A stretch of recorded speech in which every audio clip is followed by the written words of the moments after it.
이제 우리 오늘 창세기 20장을 함께 공부하겠습니다. 창세기 20장을 여러분 찾으시기 바랍니다. 제가 읽겠습니다. 아브라함이 거기서 남방으로 이사하여 가데스와 술 사이 그랄에 우하며. 왜 아브라함은 자꾸 이렇게 이동했느냐 하면은 아브라함의 생업이 목축입니다. 목축이라는 것은 짐승떼를 기르기 때문에 언제나 풀이 많은 곳을 찾아서 늘 이진을 합니다. 그렇기 때문에 아브라함은 평생을 한 곳에 완전한 집을 짓고 머물지 아니하고 끊임없이 천막 속에 살면서 풀이 많은 곳을 따라서 짐승을 이동하면서 살았었습니다.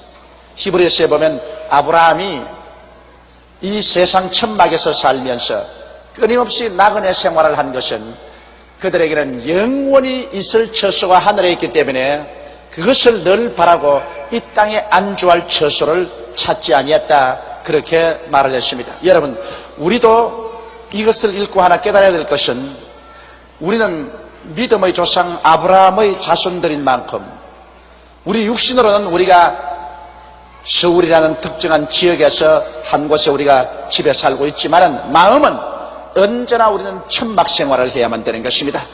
마음이 이 땅에 잡히면 안 됩니다. 이 세상과 이 세상에 있는 것을 사랑하지 말라. 이 세상에 있는 것은 모두 다 육신의 정욕과 안목의 정욕과 이 세상 자랑뿐이요, 그곳에서는 하나님의 사랑이 없다고 말했었습니다. 이러므로 여러분, 우리는 이 땅에서 살면서도 우리 마음은 언제나 천막을 치고 살아야 하는 것입니다.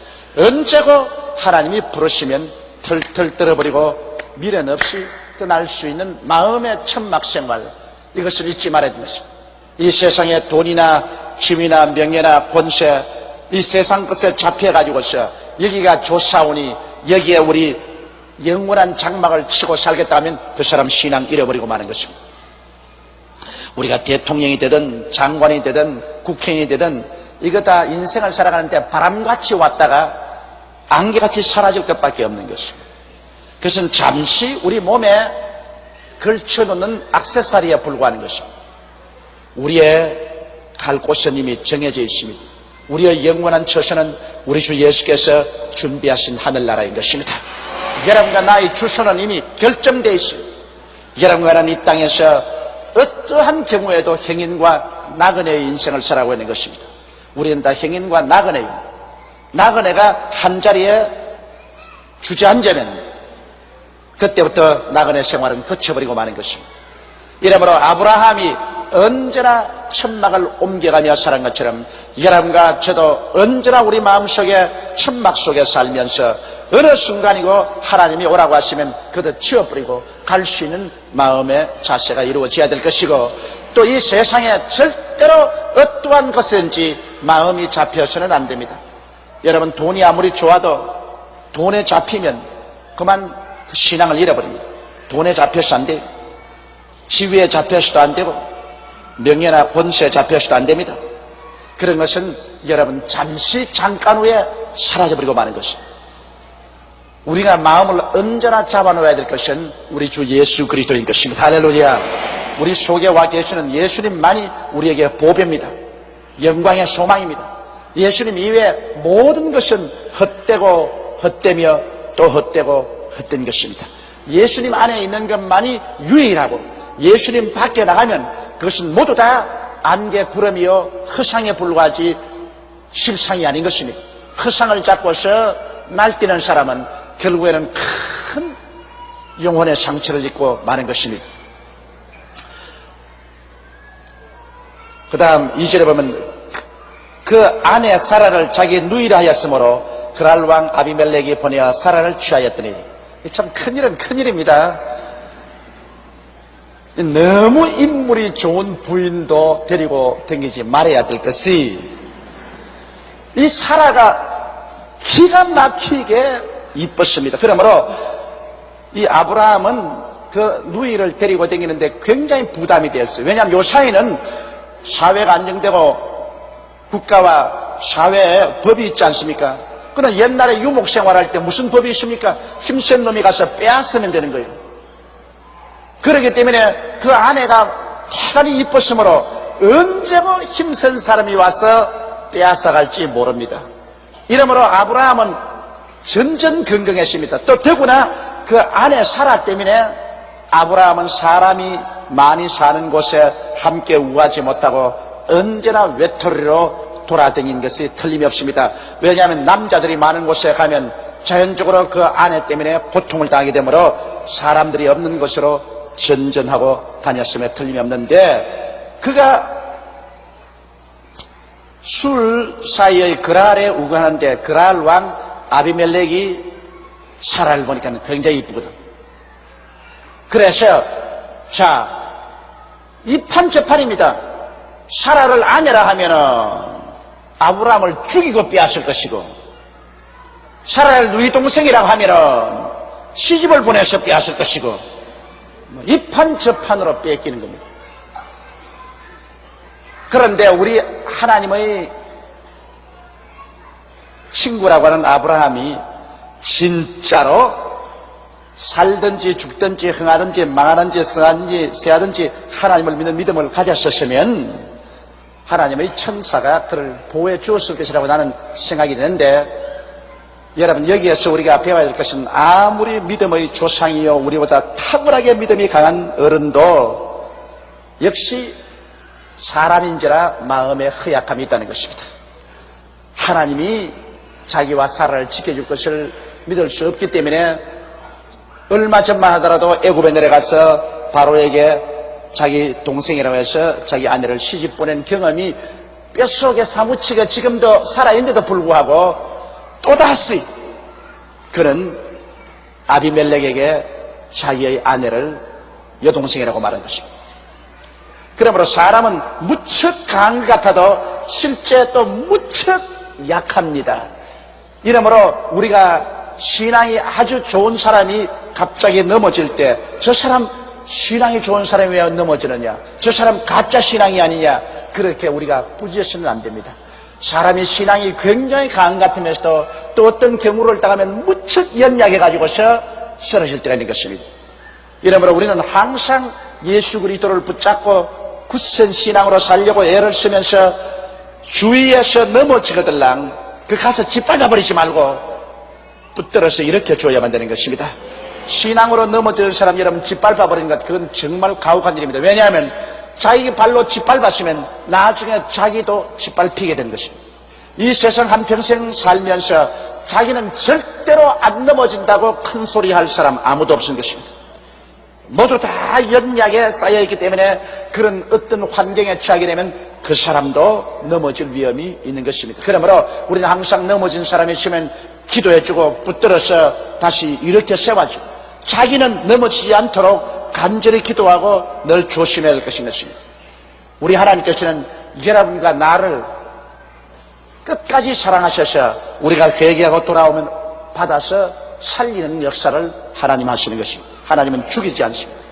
가나마다가 현장에 잡힌 여자를 모세의 제자들이 모두 다 돌로 쳐서 죽이라고 말할 때 예수께서 너희 중에 죄 없는 자가 먼저 돌로 그를 치라고 하시므로, 그 중에 죄 없는 자 하나도 없거든. 다 도망치고 말았습니다. 그때 예수님께서 그 여자를 짓밟지 않았었습니다. 나도 너를 정죄하지 아니한다. 집에 돌아가서 다시 죄 짓지 마라. 왜? 인생의 연약함을 주님께서 속속들이 알고 계시기 때문에요. 인간이 한 번 실수한다고 짓밟아서 죽여버리면 다시는 인간은 일어날 수 있는 소망이 없습니다. 그러나 7번 넘어지면 8번 일으켜서 다시 보혈로 씻어서 성령으로 새롭게 해서 일으켜 세우는 것이 하나님의 뜻인 것입니다.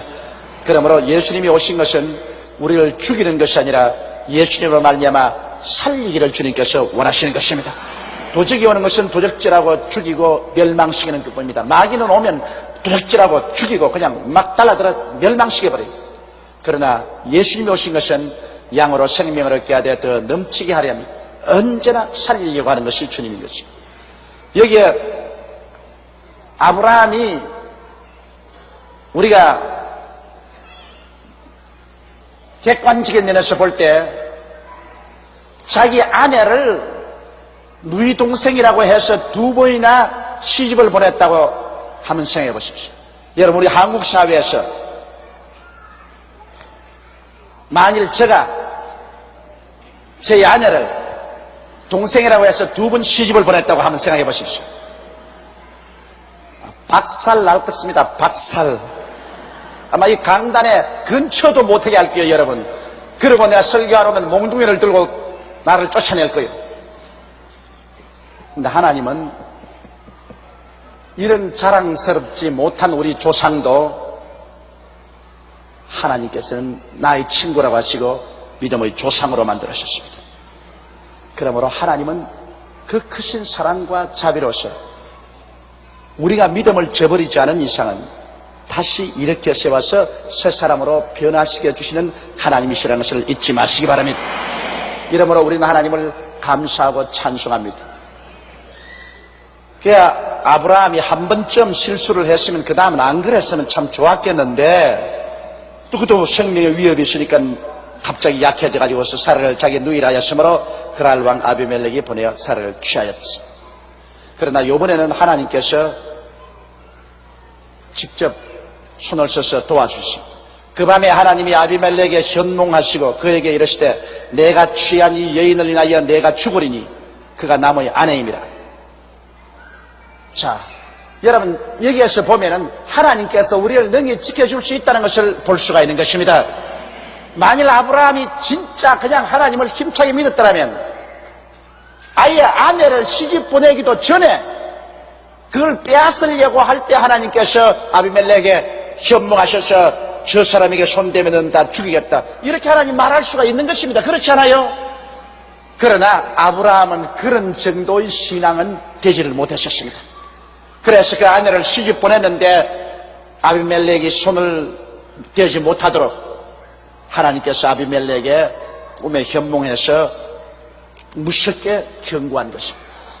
이러면 우리 이렇게 생각해보면 여러분 우리가 진실로 믿음이 있어서 하나님을 의지하면 하나님께서는 우리가 미리 시험과 환난에 떨어지기 전에 지켜줄 수 있는데도 불구하고 우리가 꼭 시험에 떨어지고 난 다음에 하나님이여 도와주시옵소서 부르짖어서 그때야 하나님 와서 도와주는 것은 우리 믿음이 부족하기 때문에 그런 것입니다. 우리 믿음만 올바르게 선다면 우리는 시험에 들기 전에 하나님이 지켜줄 수 있습니다.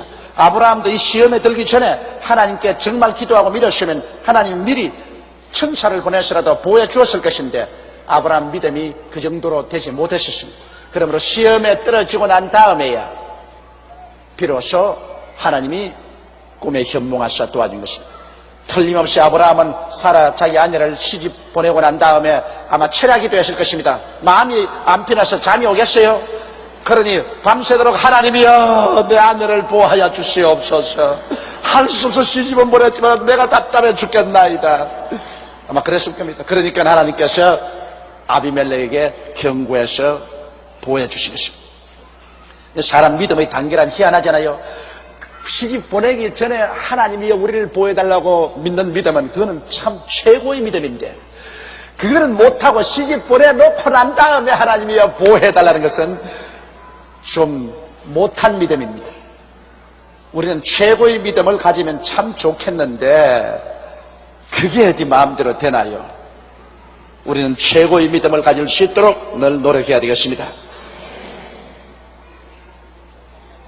4절에 아비멜렉이 그 여인을 가까이 아니한 고로 그가 대답하되 주여 주께서 이로운 백성도 멸하시나이까. 그가 나더러 이는 내 누이라고 아니하였나이까.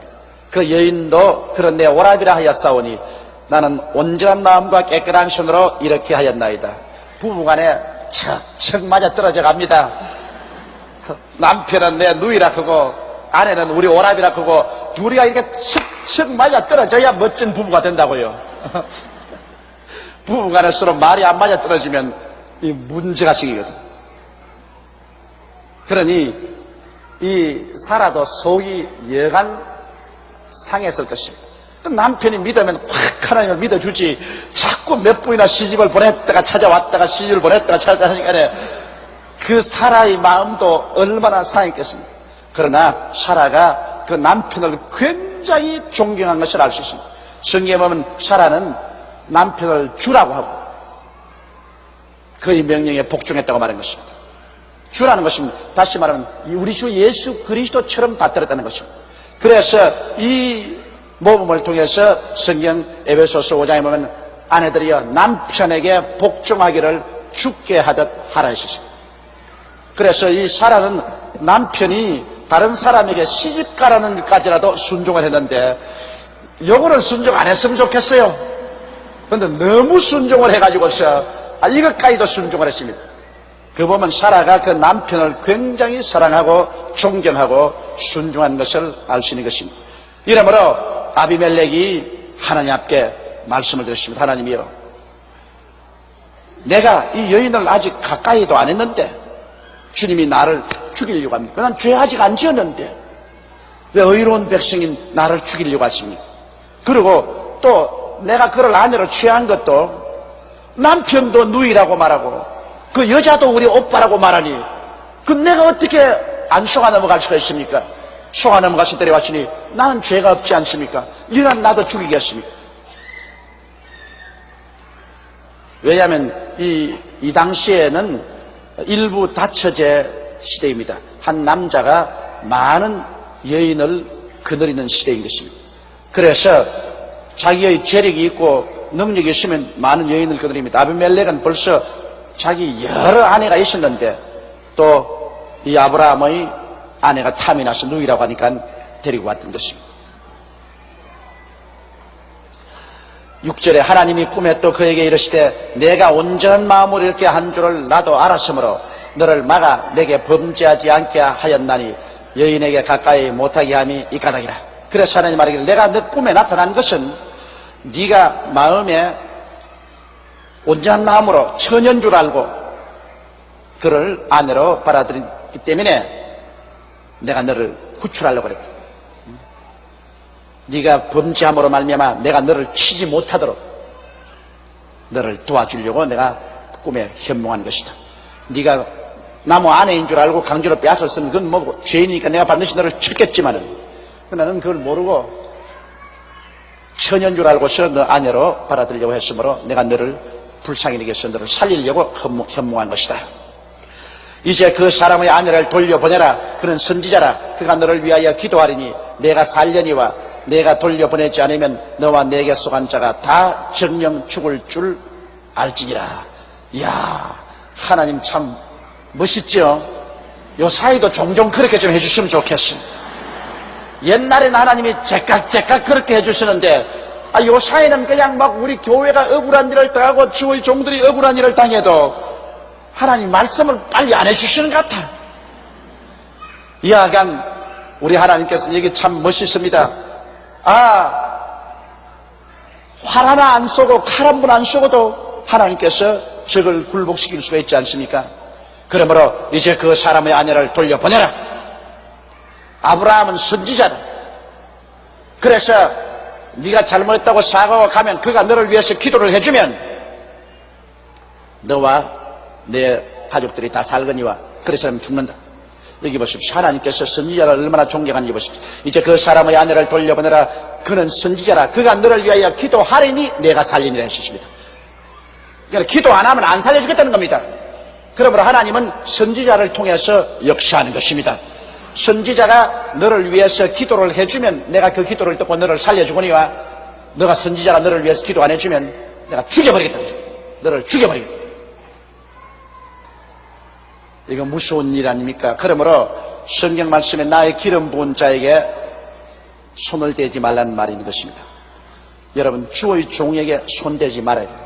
그 무슨 내 조용기가 주의 종이라고 해서 내가 이런 말 스스로 보호하려고 하는 말은 아닙니다. 주의 종은 잘났든 못났든 하나님께서 기름을 부은 선지자입니다. 그렇기 때문에 선지자에게 손대지 말아야 되는 것입니다. 저는 30년의 목회를 통해서 내가 가만히 보니까 아주 제가 이 총회장도 했지 않습니까? 10년 동안 제가 하나님의 성회 총회장도 했는데 내가 보기에도 아주 못난 목사입니다. 아이고 저거 막 싶은 생각이 나는 그런 못된 목사인데 그 못된 목사를 쫓아내려고 집사들이 주일날 올라가서 멱살을 잡아 당기고 쫓아내고 했는데, 나중에 지나고 보니까 그 주일날 올라가서 목사님 멱살을 잡아 당긴 그 재직이나 그때 올라간 사람들이 다 박살망해버려. 그냥 자식이 죽고 가정이 이혼을 하고 사업이 다 무너지고 아주 박살망해. 나 그거 보고 아주 겁이 나고 몸이 떨릴 때, 그래서 저는 늘 하는 말이 있습니다. 어느 교회 가든지 주의 종하고 마음이 안 맞거들랑 보따리 싸고 떠나버려. 그 교회 아니면 교회가 없나? 그게 주의 종하고 싸우지 마라. 주의 종이 잘못하면 하나님이 치신다. 주의 종이 잘못하면 그는 하나님이 반드시 치십니다. 그러나 기름 부은 자에게 손을 대면 그것은 그 사람에게 손을 대는 것이 아니라 하나님의 권위에 대한 도전을 하는 것입니다. 하나님에 대한 권위에 대한 도전을 하기 때문에 하나님께서 분노하신 것입니다. 나는 옛날에 이런 이야기를 들었습니다. 우리 한국에 나와서 일한 피더슨이라는 선교사이신데 아주 몸이 좋았어요. 몸이 아주. 자기가 자랄 때도 자기는 아주 몸이 좋고 형님은 몸이 갈래갈래 했어요. 그런데 형님하고 마음이 안 맞아가지고 학교에서 들어붙어가지고서 형하고 동생하고 싸울 때가 있는데, 하루는 학교 가서 형하고 자기가 붙어가지고서 이게 붙이면서 둘이가 막 멱살 잡고 싸우는데, 다른 사람들이 와가지고서 형이 동생 때린다고 달라들어가지고 형을 두들겨 때리기에 일어나가지고서 형을 때리는 애들을 잡아가 막 죽도록 때렸어요. 그 애들이 말이야, 야 미쳤나? 너가 얻어맞게 너도 오려고 그랬는데. 자기 하는 말이, 형님하고 나하고 싸우는 거야 우리 문제지만 너희들이 형님 때리는 것은 난 용납할 수 없다. 그건 내 피가 한 피니까. 주의 종이 잘못되면 하나님이 때리는 것은 좋아요. 하나님이 때리는 것은 좋은데, 하나님이 기름 부은 사람을 평신도가 와서 때리면 하나님은 주의 종을 때리기 전에 평신도부터 먼저 때려놓고, 하나님 권위 때문에, 그리고 주의 종을 때리는 것입니다. 그 하나님의 권위 때문에. 이러므로 주의 기름 부은 자에게 손을 안 대는 것이 참 좋습니다. 하나님의 맷돌은 천천히 돌아가지만은 보드랍게 갈아내버리고 마는 것입니다. 난 요사이 기도할 때 하나님 맷돌 좀 빨리 돌려요. 빨리 돌려. 아유, 왜 이렇게 천천히 돌립니까? 그래도 내가 지난 세월을 탁 돌아보니까 정말 우리 교회나 주의 종을 대적해서 싸운 사람이 온데간데 없어요. 아예 보드랍게 갈아져 버려요. 그래서 사람들은 급하지만은 하나님은 오래 참지만은, 그렇다고 해서 하나님은 아무 일도 안 하는 하나님은 아니라는 것을 우리가 알아야 하는 것입니다. 그러므로 여기 아비멜렉에도 하나님이 내가 직접 너를 죽인다 살린다 했었습니다. 아브라함이 선지자이기 때문에 나는 아브라함을 통해서 일한다. 아브라함이 너를 위해서 기도를 해주면 너가 살겠거니와, 아브라함이 너를 위해서 기도 안 해주면 너와 너 가족은 다 죽는다. 오늘날도 그러므로 하나님께서는 사람을 통해서 역사합니다. 하나님은 직접으로 하나님 나타나서 역사할 때도 있지만, 그러나 사람의 입을 통해서 역사합니다. 성경에도 뭐라 하시면, 자녀들아 내 부모를 공경하라. 그러면 내가 세상에서 잘되고 장수를 했는데, 그러면 세상에서 잘되고 장수하는 것은 부모에게 축복을 받아야 돼요. 부모가 아유 우리 자식 새끼들 참 잘 두었다, 정말 자식 된 것 하나님께 감사한다, 그리고 자식을 축복하면 그 부모의 입술을 통해서 하나님이 잘되고 장수하게 만들어 주겠다는 것입니다. 부모는 내리 쥐어 박아놓고 난 다음 주여 복을 주시옵소서, 주시옵소서. 주님이 말합니다. 너희 부모의 입을 통해서 너를 축복하게 하라.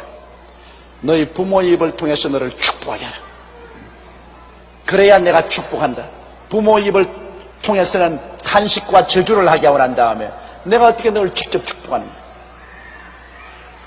그걸 꼭 잊지 말아야 되는 것입니다.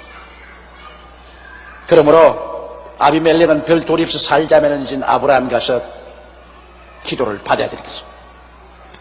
아비멜렉이 그 아침에 일찍이 일어나 모든 신복을 불러 그 일을 다 말하여 들리며 그 사람들이 심히 두려워했더라. 왜 두려워하느냐? 다 죽겠다 했으니까.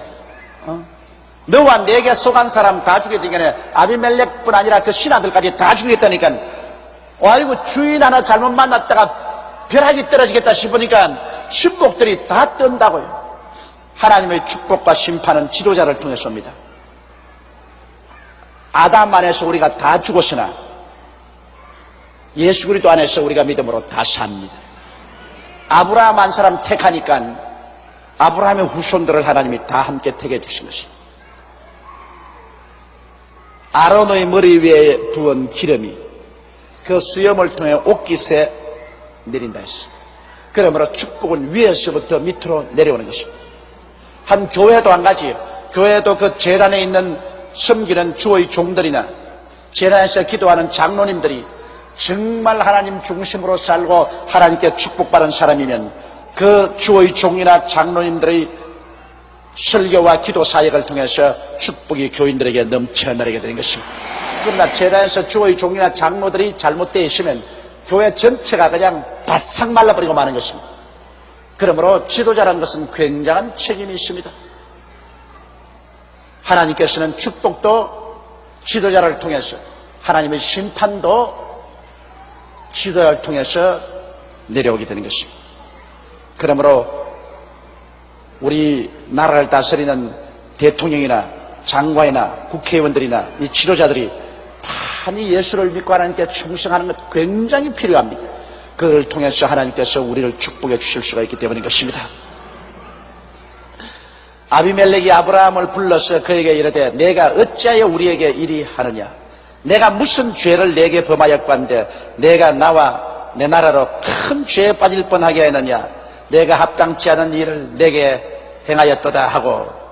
아비멜렉은 이렇게 말할 만하죠. 아브라함 만나서 세상에 이런 일을 어떻게 할 수가 있느냐? 당신 생사람 잡을 뻔한다겠나? 내가 당신에게 무슨 죄 지었더냐? 그런데 왜 나와 내 백성을 다 멸망시키려고 이런 죄를 범하게 만들었냐? 너무나 당신 원망스럽다.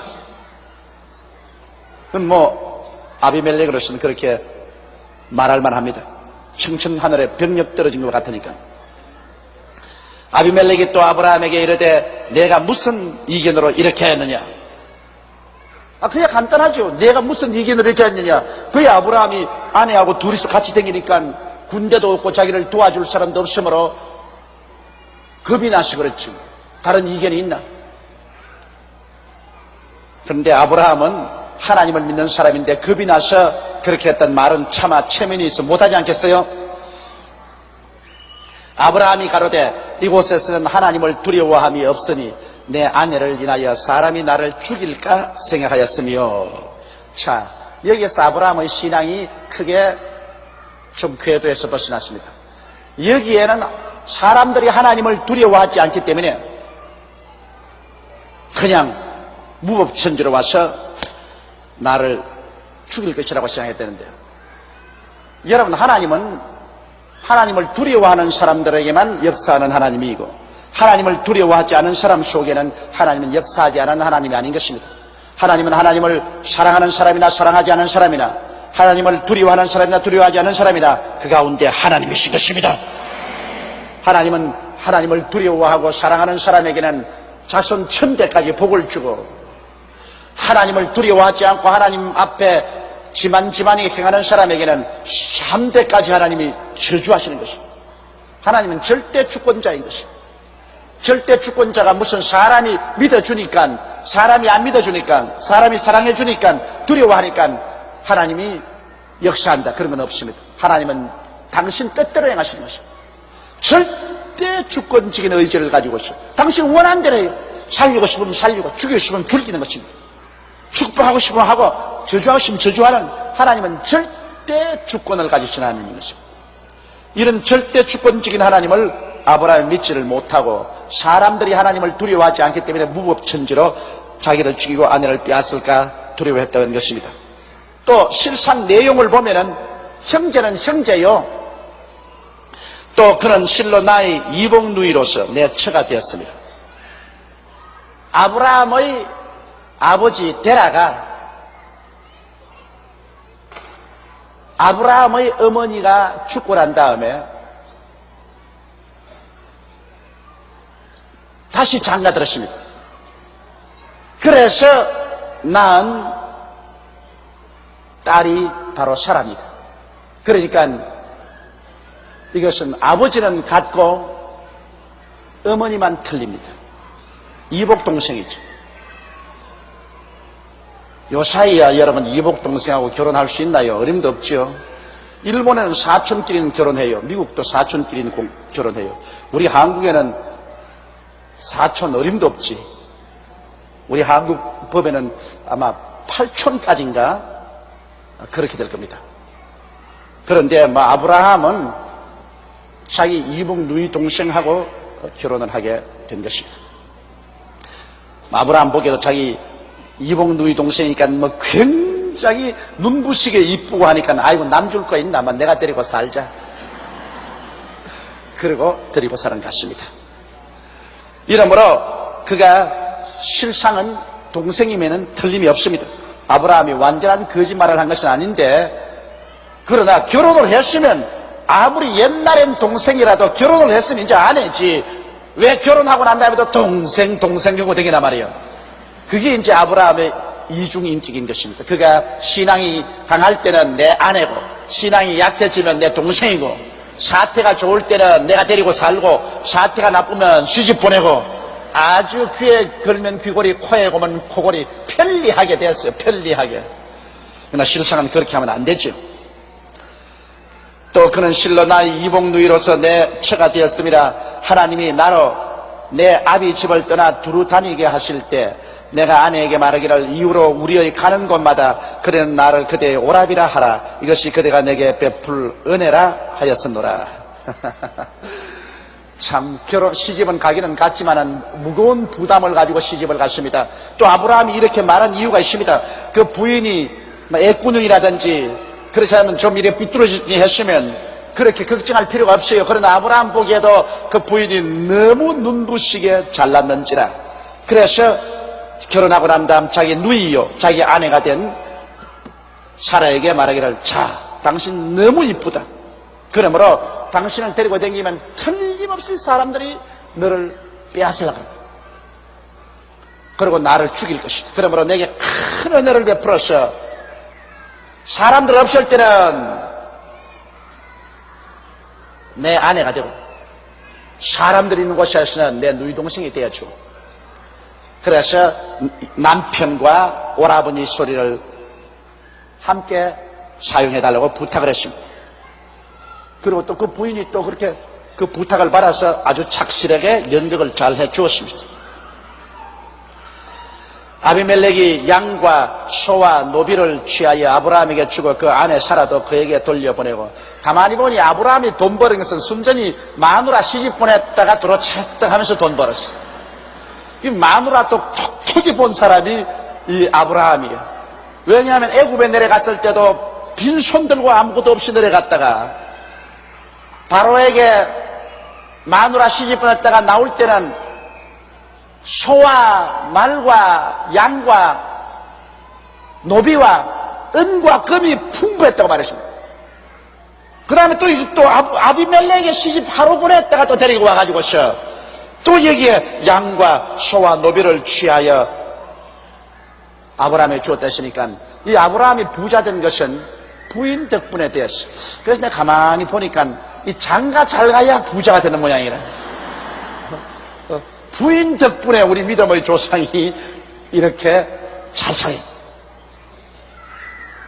그러니까 실상은 아브라함이 한 행위가 좋지 않지만은 그러나 여러분 우리 한국 속담에 재수가 없으면 넘어져도 코 깨진다 그러는데 이 복을 받은 사람은 넘어져도 코가 하나 더 붙어와요.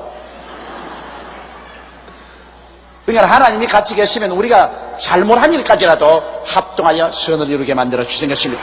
하나님을 사랑하는 자 곧 그 뜻대로 부르심을 입은 자들에게는 모든 것 잘한 것뿐 아니라 자기가 실수해서 잘못한 것까지라도 나중에 합동하여 유익이 되는 것입니다. 이것은 예수 믿는 사람 이외에는 이런 말을 할 수가 없어요. 예수 못 믿는 사람은 잘된 것은 잘된 것이고 못된 것은 절대로 못된 것입니다. 그러나 하나님께서는 우리를 불쌍히 여기셔서 잘한 일도 축복으로 돌리시고 못된 일조차도 그것이 오히려 나중에 도움이 되고 축복이 되도록 만드는 것이 우리 하나님의 역사인 것입니다.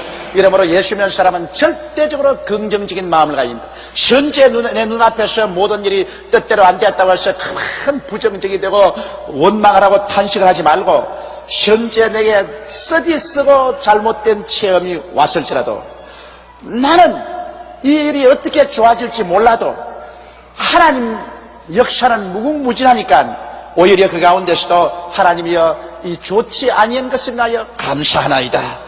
슬픈 일을 인하여 감사하나이다. 성경에는 우리 예수 믿는 사람에게는 범사에 감사라고 말씀한 것입니다.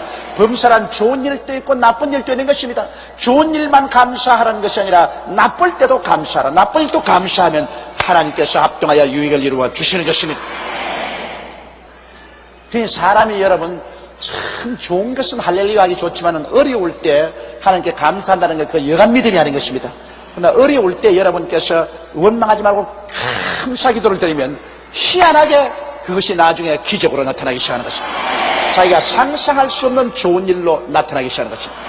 그러므로 여러분은 어려울 때 감사하십시오. 어려울 때 하나님께 아주 감사와 찬송 드리면 먼 훗날에 그것이 굉장한 이익으로 돌아서게 되는 것입니다. 그러므로 아브라함이 아내를 바로에게도 시집을 보내고 아비멜렉에게도 시집을 보낸 것이 얼마나 괴롭습니까? 그러나 결국 지나보니 하나님이 그것 잘못한 것조차도 보호하여 주셔서 오히려 합동하여 유익이 되게 만들어 주신 것입니다. 그러므로 아비멜렉이 양과 소와 노비를 취하여 아브라함에게 주고 그 아내 사레도 그에게 돌려보냈습니다. 갔다가는 이 많은 재산을 붙여서 돌아왔어요. 아브라함에게 이르되 내 땅이 내 앞에 있으니 너 보기에 좋은 대로 거하라 하고 이제는 하나님의 선지자인 줄 알았으므로 이제는 서비스를 잘합니다. 이제 땅도 내 앞에 있는 우리 땅에 너가 거하라. 참 마누라 이렇게 톡톡히 보는 사람 처음 봤어요. 사라에게 이르되 내가 은 1000개를 내 오라버니에게 주었어. 이거 보십시오. 이제 막 호박이 넝쿨째 떨어지네 이제.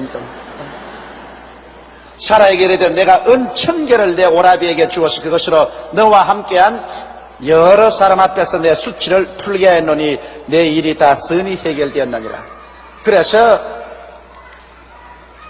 모든 사람 앞에서 사라의 명예를 회복시키기 위해서 사라에게 자기가 수치를 끼쳤다는 그것을 회개하는 마음으로 은 1000개를 주었습니다.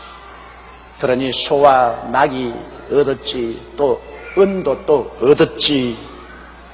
참 그때 교회가 있었으면 내가 가서 전부 다 헌금으로 받았으면 좋겠어. 아브라함이 하나님께 기도하며 하나님이 아비멜렉과 그 아내와 여종을 치료하사 생산케 하셨으니 여호와께서 이왕의 아브라함의 아내 사라의 연고로 아비멜렉의 진 모든 태를 다치셨습니다. 보십시오. 아비멜렉이 선지자의 아내를 취하려고 하자 하나님이 벌써 심판을 시작했습니다. 그날부터 시작해서 아비멜렉의 가정의 모든 부인들이 어린 아기를 못 낳도록 태를 닫아버렸습니다. 그대로 되었으면 후손이 전혀 없을 것이고 또 하나님이 저주해서 다 죽이실 것입니다. 그런데 아브라함이 하나님께 기도하며 하나님이 아비멜렉과 그 아내와 여종을 치료하사 생산케 되십니다. 그러므로 주의 종의 기도란 참 필요합니다. 여러분께서 그러므로 주의 종의 기도를 받는 것 좋습니다. 여러분보다 좀 더 높은 구역장이나 조장 그리고 전도사님 그 다음에 목사님 세계까지 오는 데는 힘이 너무 들 테니까 안 오는 게 좋지만은 어떻게 선이 닿아서 손이 닿으면 주의 종에게 기도받는 것은 좋습니다. 왜냐하면 하나님께서는 주의 종의 기도를 통해서 역사를 하는 것입니다. 이러므로 아브라함이 만일 아비멜렉과 그 아내와 그 여종을 위해서 기도 안 해줬으면 그 가정에는 후손이 다 두절되고 말하신 것입니다. 그러나 아브라함이 기도하니까 하나님이 치료했다십니다. 기도와 치료, 이것은 참 같이 갑니다. 기도해야 치료해요. 여기도 보시면 치료 아닙니까? 아브라함이 하나님께 기도하며 치료하사, 그렇게 말했습니다. 기도는 치료의 원동력이 되는 것입니다. 이러므로 마음의 병, 육신의 병, 생활의 병, 여러 가지 병이 들면 여러분 주의 주님에게 기도를 받으십시오. 기도하면 하나님이 치료해 주시는 것입니다. 기도 안 하면 치료 안 해주시는 것입니다. 하나님이 치료해 줄 것 같지만은 기도 안 하는데 하나님이 왜 치료해 주셔요? 오늘날 또 하나님은 기도를 통해서 우리 영육 간의 치료의 능력을 베풀어 주시는 것입니다. 자, 조금 더 할까, 그만둘까요? 조금 더 하기를 원하시면 한번 손 들어봐주세요. 그럼 좀 더 합시다. 그러면 21장.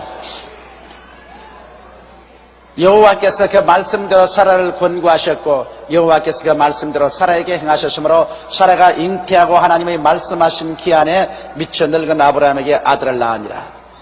자, 하나님이 사람들 말기를 왜 아브라함이 100살이 되고 사라가 90살 될 때까지 기다렸나? 근데 하나님께서 여러 가지 위험을 다 지나게 하고 난 다음에 아브라함이 아들을 주셨다. 애굽에 내려갔을 때도 하나님께서는 사라에게 태의 문을 닫아 놓았어. 어린애기를 낳지 못하게 한 상태입니다. 물론 아비멜렉하고는 같이 살지 않았지만, 그러나 아비멜렉에게 시집 갔을 때도 사라의 태를 닫아 놓았어. 절대로 자식이 생기지 못하게 했어. 그러나 이런 위험이, 애굽의 위험이나 이 아비멜렉의 위험이 다 지나고 난 다음에 이제 그런 위험이 없게 되었을 때, 그때 하나님께서 사라의 태를 열으셨다. 왜냐? 사라가 나이 이제 90이 되니까 아무리 여자가 절세 미인이도 90이 되면은 그때는 별 볼 일 없습니다. 그래서 한국 속담에 여자 나이 40만 되면 까치도 안 돌봐준대요.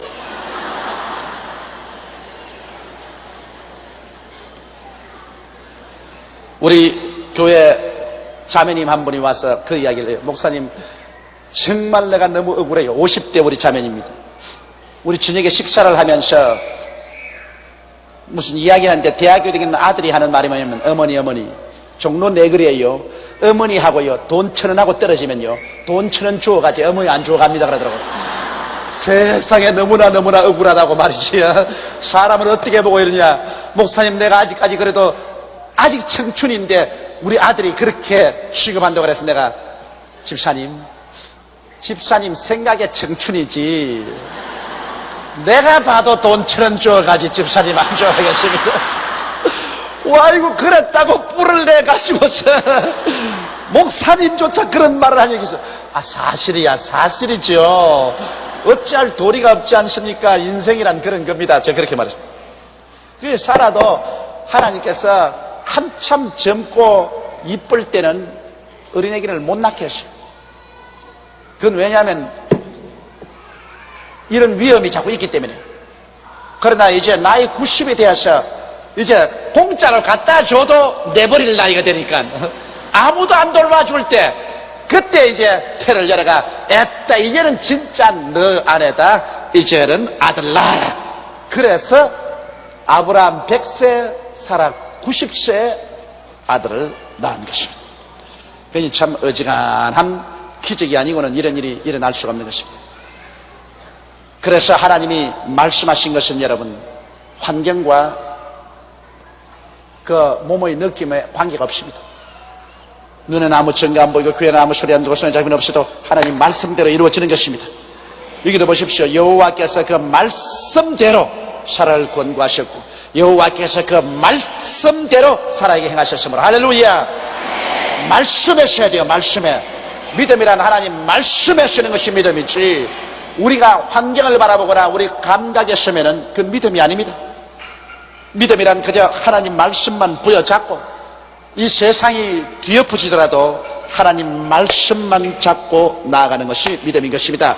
믿을 수 있는 이유는 하나님이 말씀을 주시기 때문인 것입니다. 이러므로 우리가 말씀을 많이 듣고 말씀을 많이 읽고, 그래서 말씀을 마음속에 많이 가지고 있어야 되는 것입니다. 이래서 언제나 우리에게 역경이 다가와도 우리는 말씀에 서서 나가야 되는 것입니다. 하나님은 말씀대로 이루시는 것입니다. 말씀 없이 이루지 않은 것입니다. 그러므로 말씀대로 사라가 잉태하고 하나님이 말씀하신 기한에 미쳐 늙은 아브라함에게 아들을 낳았습니다. 아브라함이 그 낳은 아들 곧 사라가 자기에게 낳은 아들을 이름하여 이삭이라 하였고, 그 아들 이삭이 난 지 8일 만에 그가 하나님의 명대로 할례를 행하였더라. 여러분, 이삭이란 말은 웃음이란 말인 것입니다. 웃음. 한박 웃음꽃이 폈단 말인 것입니다. 아들을 주었으니 100살에 낳은 아들이니 얼마나 좋겠습니까? 그러니 아예 한방 웃음이지. 정말 이 자녀들이라는 것은 참 귀한 겁니다. 자녀는 하나님이 주신 기업이라고 했습니다. 저는 요사이 우리 손녀 때문에 세월 가는 줄을 몰라요. 하여튼 그렇게 이쁘던지 모르겠어요. 나는 아들 서희를 길렀는데 아들 서희하고 솔직한 말로 놀아본 적이 없어요. 그냥 뭐 애들이 있으니 저 엄마가 다 키우는 줄 알고 뭐 그저 내버려 놓았지, 그걸 안고 내가 1시간씩 얼리고 그렇게 한 적은 없어요. 그런데 이 손녀는 어떻게 그렇게 이쁘던지 모르겠어요. 이게 뭐 내 놀이개라, 놀이개.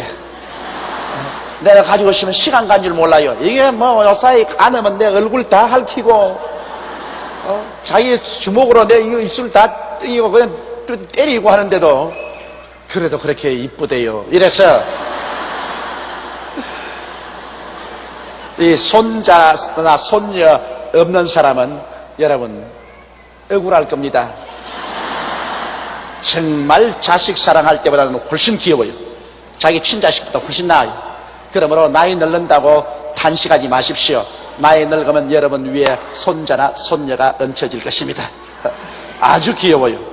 그런데 여기에 100살이 된 아브라함이 90살 된 아들을 자기 아내를 통해서 낳은 아들이니 그 얼마나 귀하겠습니까?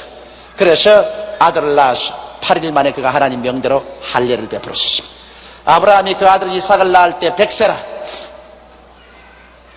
참 그때는 오래 살기도 했어요. 100세의 아들을 낳았으니 사라가 가로되 하나님이 나로 웃게 하시니 듣는 자가 다 나와 함께 웃으리로다. 하나님이 웃게 만들으셨다. 옛날엔 사라보고 어린 애기가 있을 것이라 할 때 사라가 웃었습니다. 그때는 기가 막혀서 웃었는데 이제는 너무너무 좋아서 웃었습니다. 그래서 하나님이 나로 웃게 하시니 듣는 자가 다 나와 함께 웃으리로다. 또 가로되 사라가 자식들을 젖먹이겠다고 누가 아브라함에게 말하였으려마는 아브라함 노경에 내가 아들을 낳았다 하니라. 자, 얼마나 자랑스럽겠습니까? 한평생을 아들을 못 낳아줘가지고서 하갈 첩까지 붙여주어서 이스마엘까지 낳아놓고 그 마음의 고통과 괴로움을 당했는데 100살 된 남편에게 90살 된 사라가 아들을 낳아서 젖을 먹이며 있을 때 그 남편 앞에 얼마나 떴더라고 자신이 있겠습니까? 뭐 이제 내가 이 집에 들어와서 못해준 건 뭐가 있어? 내가 2번 시집 갔다 와가 돈 벌어줬지. 그러고 난 다음 아들까지 낳아줬지. 이제 내가 당신에게 못한 일 뭐 있어? 아예 이렇게 쫙 펴고 살 수 있게 되었으니 이야, 참 하나님께서 사라를 정말 귀하게 여겨주신 것입니다. 뭐 서양에는 그렇지 않지만 동양에는 자식을 못 낳으면 아주 그 집안에 들어와서 큰 죄를 지은 것처럼 되고 말잖아요. 그런데 자식을 낳아줬으니 뭐 할 일 다 했죠. 얼마나 좋습니까? 아이가 자라매 젖을 떼고 이삭의 젖을 떼는 날에 아브라함이 대연을 베풀었다. 젖 떼는 날에 뭐 참 기뻐가지고서 큰 잔치 베풀어서 동서사방의 사람들 다 모아놓고 기뻐하고 즐거워한 것입니다. 그러니까 여기 내가 보니까 이삭을 젖댔다 하니까 아마 5, 6살쯤 됐을 것을 생각해요. 옛날에는 여러분 이 젖을 일찍이 안 떼서 요 사이에 애들이 엄마 젖을 몰라요. 왜냐? 항상 우유 꼭지만 가지고 먹여놓으니까 엄마가 있어도 엄마 젖도 안 만져요. 엄마 젖이 뭔지 의미를 몰라요. 근데 그거 볼 때 오히려 불쌍하게 생각해요. 우리는 어릴 때 엄마 젖을 먹고 엄마 젖을 잡고 이렇게 살았기 때문에 내내 엄마나 할머니 보면 젖밖에 생각이 안 나요. 나는 내 할머니 젖 쭉쭉한 그 젖 밤에 늘 빨고 그거 늘 만지고 그러고 살았어. 그러니 우리에게는 아주 젖이 굉장한 놀이개였고 그 아주 축복이었는데, 내가 우리 손녀를 보니까 젖을 몰라요. 젖을. 이 지금마가 전부 우유 꼭지로만 먹여놓으니까 할머니가 앉는데 내가 손녀 보고 할머니 젖 좀 만져라, 할머니 젖 좀 만져라 해도 손을 털어버려요. 그게 뭔지 몰라가지고 자기 밥통인 줄 모르고 말이야. 그런데 사실은 어머니 젖을 먹이는 것이 좋습니다. 왜냐하면 어머니 젖이 거기에 어린아이를 아주 건강케 하는, 그리고 이 병에 들지 않은 면역적인 면역소가 많이 들어있기 때문에 어머니 젖을 먹고 자라는 애들은 아주 병에 강합니다. 병에 강하고 또 심리적으로 안정되어 있습니다. 어머니가 늘 안고 이렇게 먹이기 때문에. 근데 요 사이는 전부 소젖을 먹여놔가지고 소가 어머니야. 소가 어머니. 이런데 요 사이는 대개 이 소는 이 성장 촉진제를 먹여요. 소 사료에 소가 빨리 자라도록 성장 촉진제를 먹이고 또 젖 많이 나오도록 촉진제를 먹였기 때문에 그 젖에도 촉진제가 있어가지고 요새 우유 먹으면 애들이 막 이렇게 되잖아요. 이 촉진제가 붙어가지고 아주 비정상적으로 뚱뚱해지고요, 비정상적으로 빨리 자란다고. 그게 좋지 않다고요. 그게 좋지 않아요. 그래서 요새 우유 먹고 자란 애들 달덩어리처럼 좋다고 하는데 그 달덩어리 좋은 거 아니라 촉진제가 들어와서 그렇다고. 소 속에는 그 아주 실제로 알고 보면 그 대단히 좋지 않습니다. 근데 우리 학교 다닐 때 보니까 학교 갔다가 집에 와가지고서 책부따리 던져놓고 국민학교 1학년 때 자기 어머니 일하는데 뛰어가지고서 엄마 젖 해가지고서 젖 빨아먹었습니다. 그때 7살까지 시골에서는 젖 먹었. 그러니 여기 아브라함의 아들 이삭이 얼마나 이쁘겠습니까? 사라가 보기에 이뻐서 견딜 수가 없었기 때문에 틀림없이 아마 6살까지 젖 먹였을 거라. 6살까지 이빨이 다 나오도록. 그래서 아주 완전히 자랐을 때까지 젖을 먹였었죠. 그래 이제 젖 때린 날에 아브라함이 큰 잔치를 베풀었는데 사라가 본즉 아브라함의 아들 애굽 여인 하갈 소승이 이삭을 희롱하는 자. 그날 잔치에 내보니까 첩에서 낳은 아들 이스마엘이 이삭을 데리고서 희롱을 해요. 농을 걸고 조롱을 해요. 그러니까 그냥 사라의 마음속에 뿔이 난 겁니다. 화가 났어요.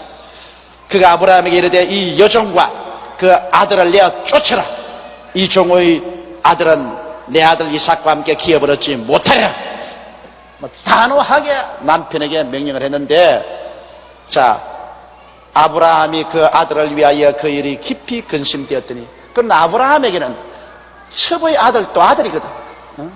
자기 하갈을 첩으로 구해서 낳은 아들 이스마엘 또 자기 아들이기 때문에 와이고 자기 본처인 이 사라가 엄하게 쫓아라고 명령을 내리 불호령으로 떨어지는데 아브라함 마음이 걱정이 돼. 마음이 괴로워요. 그것도 내 자식인데 그걸 어떻게 하나 마음이 상당히 고민이 되었습니다. 아브라함이 그때 조금만 참고 이 일을 안 했더라면, 자식을 안 낳았더라면 이런 고민이 없을 것인데, 이 이삭과 이스마엘의 자손이 지금까지 여러분 팔레스타인에서 싸우고 있습니다. 이스라엘 백성하고 아람 민족입니다. 이스라엘 민족은 이삭의 후손이고 아람 민족은 이스마엘의 후손입니다. 그래서 지금까지라도 이 이복 형제끼리 피나는 투쟁을 하고 있습니다.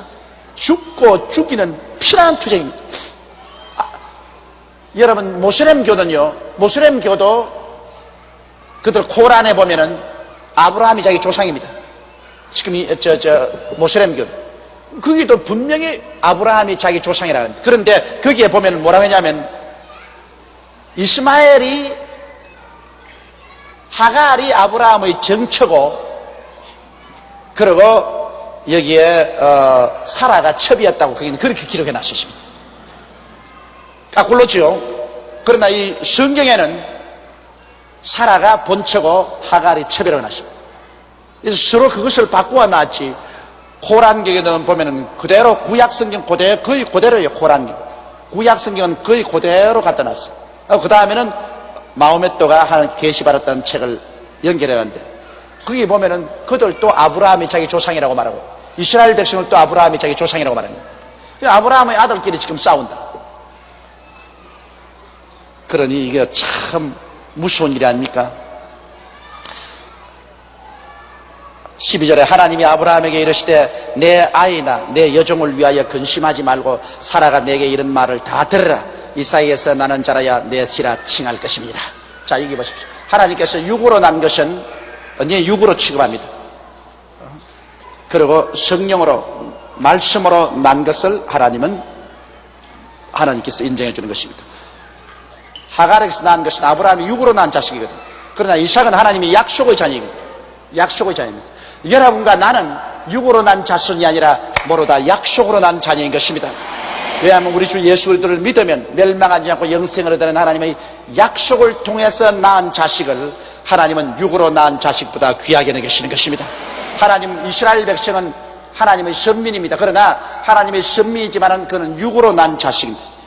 육신으로 아브라함에서 혈통으로 육으로 난 자식이지만은 여러분과 나는 육신으로나 혈통으로나 사람의 뜻으로 나지 않고 하나님께로 난 약속의 말씀으로 태어났기 때문에 오늘날 여러분과 나는 하나님의 상속을 받게 되는 것입니다.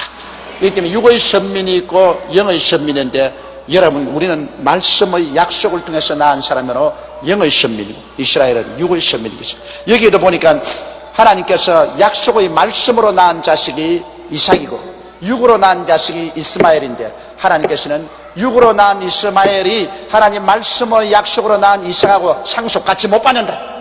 그러므로 육으로 낳은 자손은 이스마엘과 그 어머니 하갈은 내가 쫓아라. 축복은 해주지만은 내가 쫓아라. 하나님의 상속은 못 받는다. 그런 것입니다. 그러므로 오늘 우리 예수 믿고서 말씀으로 태어나는 것 이거 얼마나 큰 축복인지 모릅니다.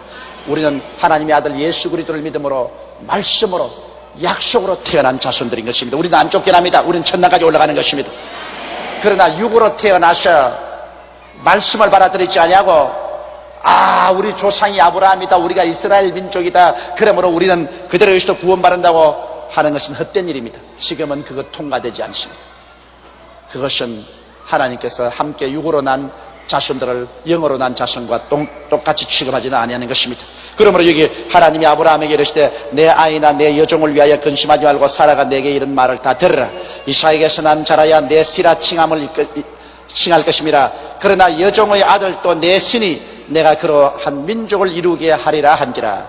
바로 여종에서 난 아들을 한 민족으로 이루게 했다는 것이 오늘날 바로 아람 민족이 되고 마는 것입니다. 하나님께서 아브라함의 육의 실인이 육으로 축복해 주었지 영으로는 축복해 주지 않았습니다. 아브라함이 아침에 일찍 일어나 떡과 물 한 가죽 부대를 취하여 하갈의 어깨에 메어주고 그 자식을 이끌고 가게 하며 하갈이 나가서 브엘세바 들에서 방황하더니 자 정처 없이 자식 데리고 그 하갈이 떡과 물 부대를 어깨에 걸머쥐고 방황하는데 여러분 광야에는 해가 얼마나 뜨겁게 비칩니까? 그러니 얼마 있지 않아야 물 다 마셔버리고 그들은 기갈에 취해서 죽게 되는 것입니다. 가죽부대에 물이 다한지라 그 자식을 떨기나무 아래 두며 더우니까 떨기나무 그늘 밑에 자식을 두며 가로되 자식의 죽는 것을 참아보지 못하겠다고 살 한 바탕쯤 가서 화살 한 손 바탕쯤 가서 마주 앉아 보며 방송대고였습니다. 통곡을 하고 울었습니다. 어찌하여 내 팔자가 이렇게 기구합니까 하고 울었습니다. 그리고 어린애도 그냥 그 떨기나무 밑에서 엄마가 저 멀리 가버렸으니까 고함을 치고 울었습니다. 하나님이 그 아이의 소리를 들으심으로 하나님이 사자가 하늘에서부터 하갈을 불러 가라되 하갈아 무슨 일이냐 두려워 말라. 하나님이 저기 있는 아이의 소리를 들으셨나니 일어나 아이를 일으켜 내 손으로 붙들라. 그는 그로 큰 민족을 이루게 하리라 하시니라. 자, 하갈의 부르심과 어린아이의 부르심을 하나님이 들으시고 하나님께서 이들도 아브라함의 육신의 씨앗이니 축복해서 큰 민족을 이루었는데 오늘날 여러분 아람 민족이 지금 1억이 넘습니다. 1억이 넘어요. 주위에, 이스라엘 주위에 둘러싸고 있는 아랍 민족. 그러므로 큰 민족을 이루었죠. 하나님이 하갈의 눈을 밝히시며 샘물을 보고 가서 가죽 부대에 물을 채워다가 그 아이에게 마셨다. 여러분, 이스라엘에 가보면요, 광야입니다. 정말 젖과 꿀이 어디 흘러요? 우리 한국의 젖과 꿀이 흐르지. 그런 광야인데 거기에 이스라엘의 가장 중요한 것이 물입니다. 샘물만 있으면 그 주위가 오아시스가 돼요. 좀처럼 샘물을 찾을 수가 없습니다. 그런데 하나님이 축복해 주시며 하갈의 눈을 밝히시며 샘물을 보고 가서 가죽부대에 물을 채워다 그 아이에게 마시다는데, 하나님이 눈을 밝혔다 이 말을 잊지 마십시오. 여러분, 우리가 이 세상에 살면서 하나님이 눈을 밝혀야 일이 돼요. 성경을 공부하는 것도 하나님이 눈을 밝혀야 성경 속에 있는 깊은 진리를 알게 되는 것입니다. 사업을 하는 사람도 사업에 하나님이 눈을 밝혀줘야 돈 벌 수가 있어요. 눈을 캄캄한 눈을 가지고는 돈 못 벌지. 하나님 사업의 눈을 열어주시고, 무슨 일을 하든지 하나님께서 우리에게 눈을 밝힌다는 것은 하나님이 지혜를 주시는 것입니다. 하나님은 그런 능력이 계셔요. 그러므로 우리가 그 나라와 그 일을 먼저 구하라, 그리하면 네 모든 것을 내게 더하시라 했는데, 우리가 하늘나라와 하늘 일을 먼저 구하고 하나님을 따라가면 하나님이 우리의 눈을 밝혀 주시는 것입니다. 그래서 전에는 아무리 봐도 절대로 눈에 안 보이던 것이 하나님이 눈을 밝히면 모든 일을 성공적으로 해나갈 수 있는 길이 척척척 눈에 보이는 것입니다. 이 눈을 밝힌다는 것 정말 중요한 것입니다. 하갈의 눈을 밝히며 거기 샘물이 있는 것을 보았습니다. 전에는 안 보였는데 샘물을 보고 가죽부대에 물을 채워다가 아이에게 마시. 하나님이 그 아이와 함께 계시며 그가 장성하여 광야에 가며 활수는 자가 되었더라. 하나님이 그 아이와 함께 계시며, 여러분, 하나님이 우리와 함께 계셔야 됩니다. 하나님이 우리와 함께 계시면 우리가 무슨 일을 하든지 형통하게 되는 것입니다. 우리 예수 믿는 사람에게는 하나님이 함께 해주겠다고 약속했습니다. 볼지어다 세상 끝날까지 내가 너와 항상 함께 하리라. 너희 두세 사람이 내 이름으로 모인 곳이라 나도 너희와 함께 하리라. 그러므로 우리가 하나님을 진실로 사랑하고 섬기고 하나님이 함께 하시면, 하나님이 함께 하는데 왜 우리가 망해요? 여러분, 하나님은 실패한 적이 없으니까 하나님과 함께 하는데 어떻게 인생을 실패할 수가 있어요? 하나님은 성공이십니다. 하나님은 형통이십니다. 그러므로 하나님과 함께하면 하나님의 성공과 하나님의 형통 속에 우리가 생활할 수 있는 것입니다. 우리는 언제나 마음이 긍정적이고 적극적인 마음을 가지고 살 수 있는 것입니다. 그것은 왜냐하면 하나님이 함께 하시기 때문인 것입니다. 이야, 하늘과 땅을 지으신 하나님이 함께 하시면 여러분 무엇이 두렵겠습니까? 우리 예수 믿는 사람들은 하나님이 함께 하겠다는 약속이 있기 때문에 여러분 가슴을 펴고 강하고 담대하십시오. 강하게 담대하고 하나님, 언제나 하나님의 뜻을 찾고 하나님의 뜻이 우리 마음속에 깨달아지는 걸 쫓아서 그 뜻대로 행하면 하나님이 늘 우리를 이끌어 주시는 것입니다. 그가 바란 광야에 거할 때 그 어미가 그를 위하여 애굽 땅 여인을 취하여 아내를 삼게 하였더라. 그래서 어머니가 이제는 장성한 아들을 위해서 아내를 삼고, 그래서 그게 12방백이 태어난 것입니다. 12족속이 바로 이 이스마엘을 통해서, 그건 틀렸습니다. 12방, 이스마엘을 통해서 12방백이 아닙니다. 이스마엘을 통해서 오늘날 이 아랍 민족들이 태어나게 된 것입니다. 때 아비말렉과 그 군대 장관 비골이 아브라함에게 가로되 내가 무슨 일을 하든지 하나님이 너와 함께 하시도록. 가만히 보니까 그 아비멜렉과 그 군대 장관 비골이 보니까 아브라함이 하는 일마다 되거든. 하는 일마다 짐승의 새끼를 낳으면 하나도 안 죽고 그대로 다 자라고, 아브라함이 뭐 씨를 뿌리니까 하나도 안 마르고 다 잘 되고, 아브라함이 손대는 것마다 잘 된단 말이야. 그래서 야, 이거 보통 사람이 아니구나. 내가 무슨 일을 하든지 하나님이 너와 함께 하시다. 여러분, 하나님이 우리와 함께 하시는 것이 안 믿는 사람에게 증거가 돼야 되는 것입니다. 우리가 예수 믿고 하나님 섬긴다 하면서 하는 것마다 다 망해버리면 말하겠습니다. 나 예수 잘 믿는다. 너 예수 우리 안 믿는 사람도 이렇게 괜찮은데 뭐 예수 믿는다면서 이게 뭐야? 그렇게 합니까? 그러나 여러분께서 예수를 믿고 하나님을 전도하는 사람으로서 모든 면에서 하는 것마다 하나님이 같이 계신 증거가 다 나타나면 참, 이야, 정말 하나님이 같이 뭐가 다르구나, 예수 믿는 게 다르구나, 그렇게 말할 것입니다. 이러므로 우리는 하나님이 우리와 같이 계신 것을 우리 생활 가운데 나타내 달라고 우리가 늘 기도를 드리십시다. 하나님이 우리와 같이 계신 증거를 나타내 주시옵소서.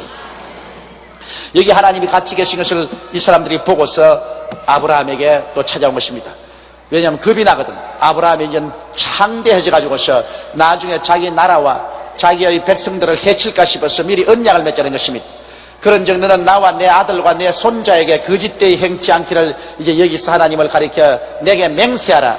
내가 내게 후대한 대로 너도 나와 너희 머무는 이 땅에 행할 것이니라. 그래서 아브라함이 자꾸 창대해지니까 이거 가만두었다가 나중에 적이 되면 안 되겠단 말이에요. 그러므로 나와 맹세해서 우리 자손과 우리 손자까지라도 화평하게 지내자. 그 언약을 맺자는 것입니다. 바로 아브라함이 힘이 있으니까 아비멜렉이 와서 이제는 아브라함에게 계약을 맺자는 겁니다. 아비멜렉의 종들이 아브라함의 우물을 넉탈을 한 일에 대하여 아브라함이 아비멜렉에 책망했습니다. 아브라함이 우물 파는데 아비멜렉의 종들이 와서 우물을 빼앗은 것을 책망하니까 아비멜렉이 가로되 누가 그리하였는지 내가 알지 못하노라.